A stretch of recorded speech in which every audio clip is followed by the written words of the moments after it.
Welcome to Inside Sim Racing. I'm Jessica Lopez. And I'm Sean Cole. And this is our first look at Shift 2 Unleashed. A couple days ago, myself, Sean, and Tommy took a drive up to lovely San Francisco to meet up with EA and check out the game. Yeah, it was a 6-hour drive. Took forever to get there. It was over in a blink of an eye to me. That's because you slept the whole way. We were driving 6 hours through the fog. It was insane. And yeah, Sleeping Beauty here all the way there. Yep, I heard there was smelly cows and all kinds of things, but like Sean said, I slept the whole way, had to get prepared for my interview. Avoided the Central Valley. I did. And I got an interview with Jesse Abney, producer of Shift 2 Unleashed, and he was most gracious to us. He greeted us upon our arrival, and we got to play the game for quite a few hours. Yeah, and we brought our own wheel once again, a Fanatec GT2 wheel, and why? Because I'm told that all the media likes using the hand controller to review games. Funny enough, I don't even know how to use a hand controller. I don't want to know how. So we brought our own wheel once again. Of course we did, and we played for a couple hours, and we're going to tell you guys all about what we thought of the title. Unfortunately, we were not able to capture any footage. We were told that was not allowed. But you have to wait. You guys will have to wait for that, but we will tell you what we thought about it. But first up, my interview with Jesse Abney, producer of Shift 2 Unleashed.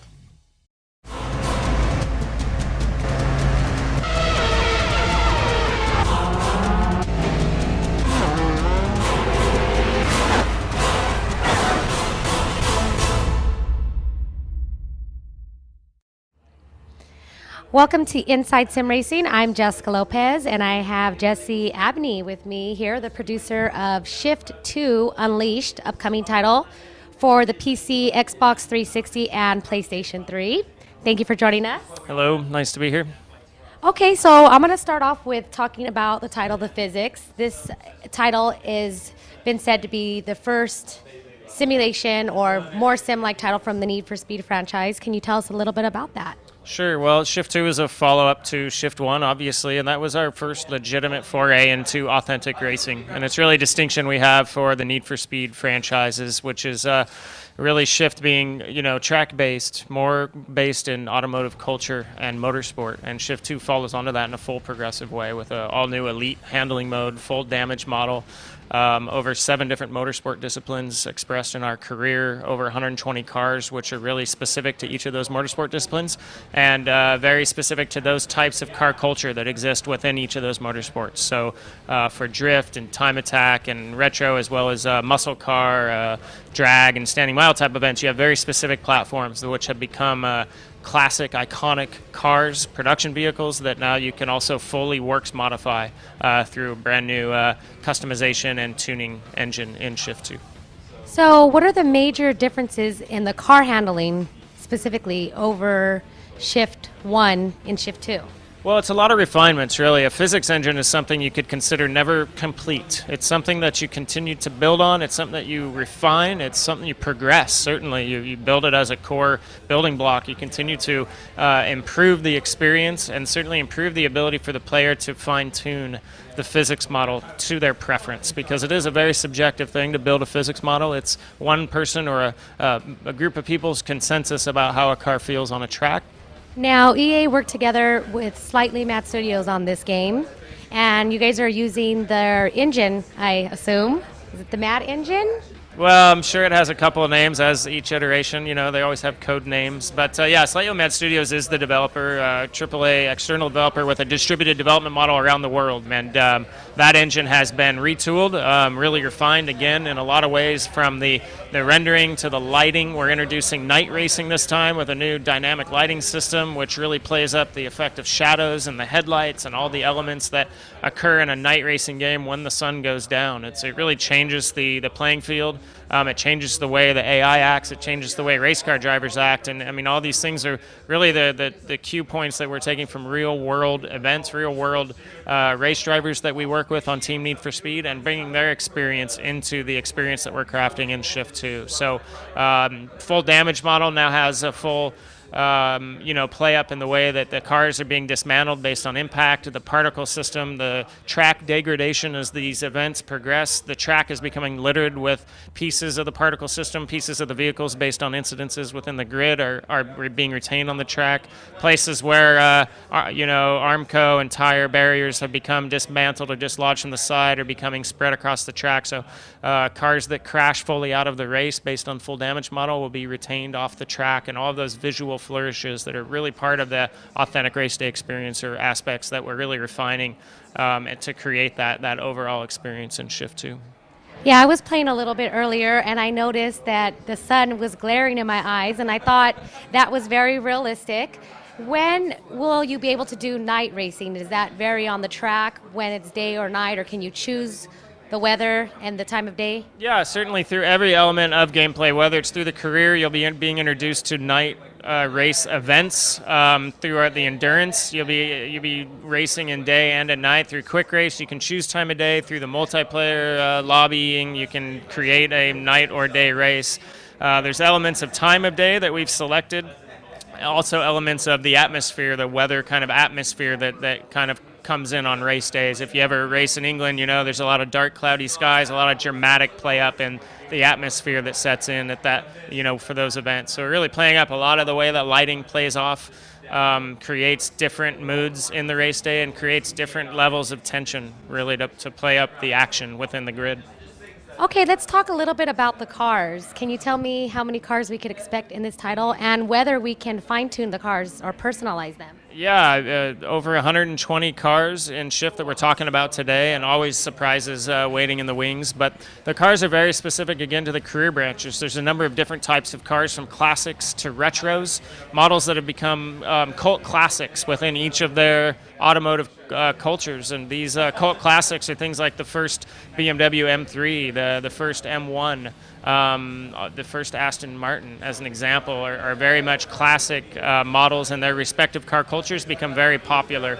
The Toyota Supra is an example of a current retro ride that people now can do full performance customizations, full engine swaps, suspension, myriad of all the performance customization parts, and then tuning. And through our all-new tuning mode, you can now create specific layouts for tracks and cars for events, as well as online play, and save those out through a test and tune and live test and tune iteration. You can really dial those cars in based on, again, building something up from a flat production model all the way up through a fully works modified race car.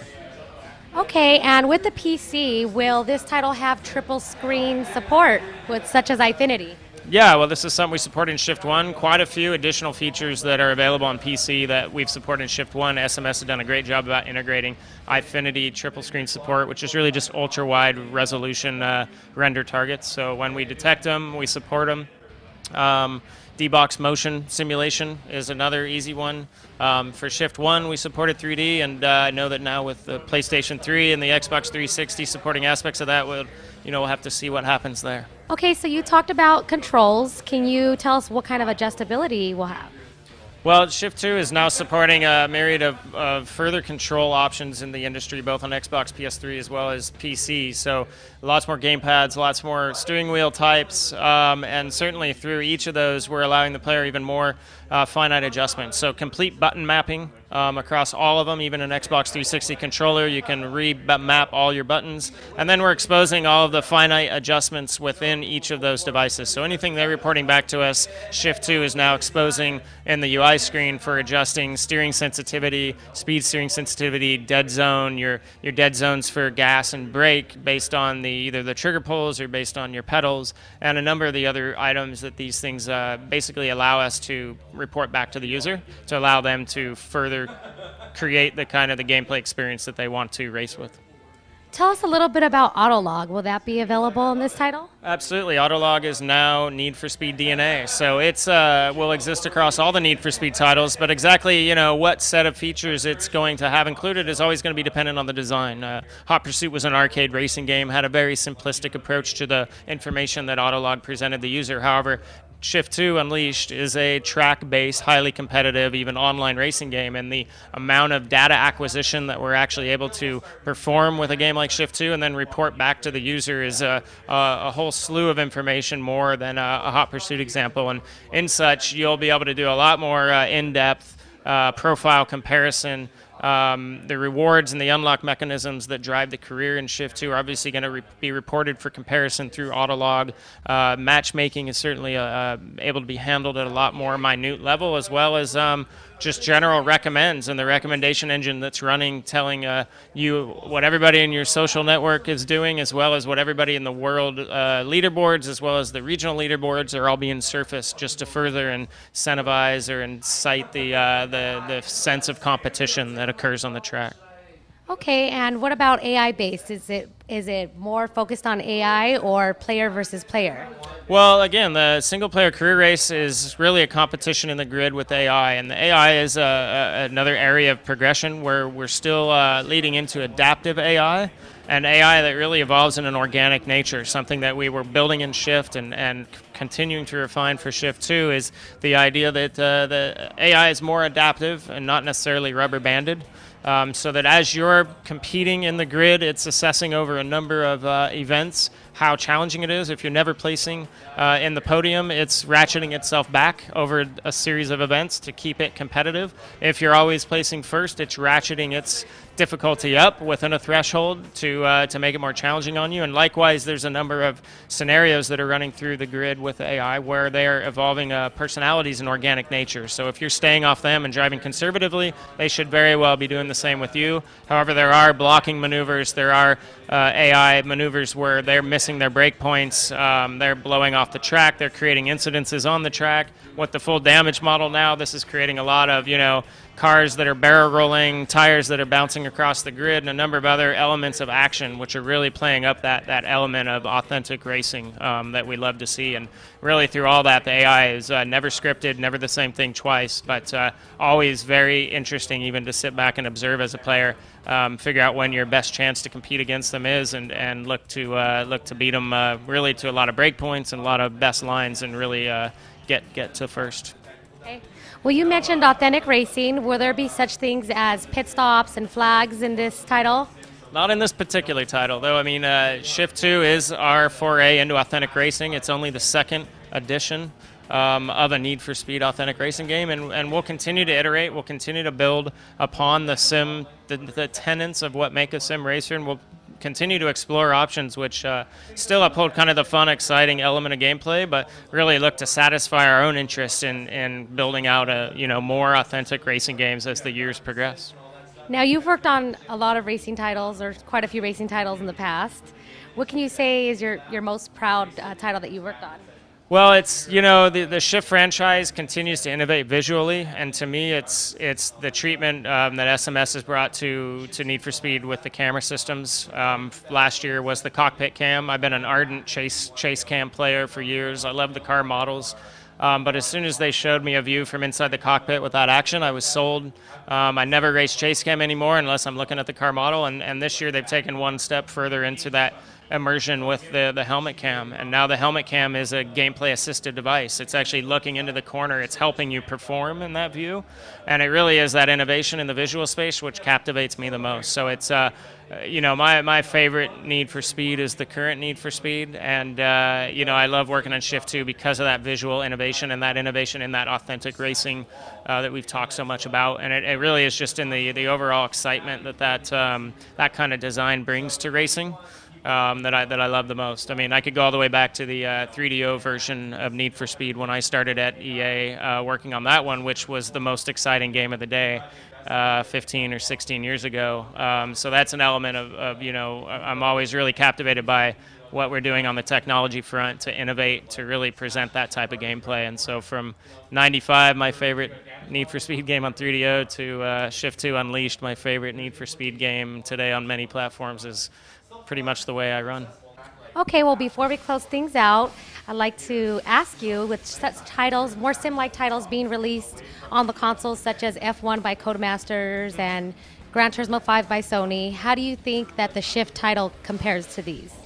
It's really wholly different. I mean, like Cody's went and did an F1 game when everybody kind of left that license alone, including us, for the last few years, and really made a mark with a great experience. Shift 2 comes out with kind of its own standalone experience. It is, it is authentic racing over a myriad of different styles and cultures and types of vehicles and events, and really it is something wholly different than what Gran Turismo did with their offering, which is really a much more of a driving simulation and much more of a mechanically precise in every element down to the windshield wipers of every car, and that's really never the experience a Need for Speed game is trying to capture. So we feel we stand alone in the simulation space. It is a real-world force physics simulator after all, but we're really spicing it up. We're really innovating visually. We're really innovating in the action. The AI and the organic nature of the AI is innovative in its own right, and those elements are really areas we're exploring and diving into with vigor that we think we kind of stand alone on. So they all compare because they're four wheels on a track,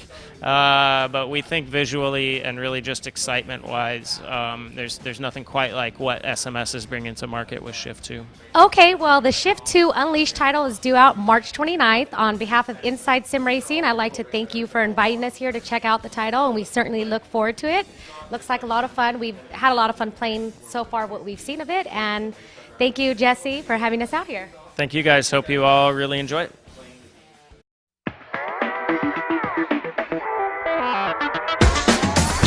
GamePod, the ultimate race rig for those serious about sim racing. Puts you in the driver's seat with all the controls at your fingertips. Be number one on the road, in the race, in the game. GamePod, the choice of champions.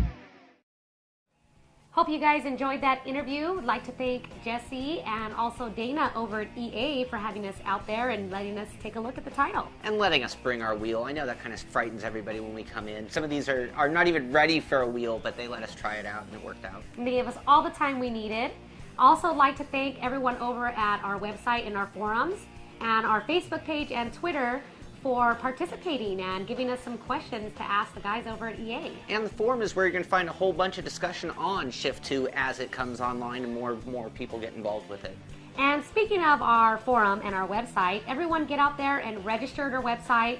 Our 100th episode is coming up and we're going to be doing a ton of giveaways. And you must be a member to Inside Sim Racing in order to participate. And that's coming up pretty quick. We got just a few more, 4 shows to go, so we'll be at that 100th. Just keep on watching and stay posted for those details.